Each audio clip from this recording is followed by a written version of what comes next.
In the olden days, actually when I arrived, this class was called the Classics of Anthropological Thought, the Classics of Anthropological Thought. And the professor who held on to this class with an iron grip, is not any here anymore, and never let me teach it, taught this book, Anthropological Theory, an Introductory History, edited by John McGee and Richard Worms.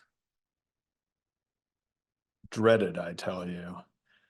The professor later lobbied very hard to change this to the much more exciting title of A History of Anthropological Thought.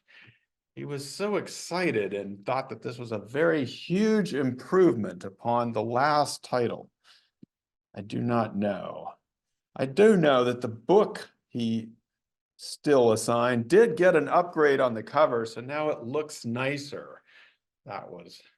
So I guess once you go from classics to history of anthropological thought, you get a nicer looking book cover. I looked up these guys. There's one of them. And there's one of them. Huh? They look exactly the same. They look exactly the same. Yes, they do look exactly the same. I'm glad you pointed that out. That is also my impression. I have nothing wrong with people who look the same. I'm probably headed. Maybe I'm already there. Maybe I'm headed for this look soon. But yes, there they are. And so, again, nothing wrong with this. But I wanted to change things up a little bit. So this is my first time teaching this book, which will be our book, Anthropological Theory for the 21st Century. The only thing that bugs me about this book title is the 21st century part, because I feel like I never know when that is.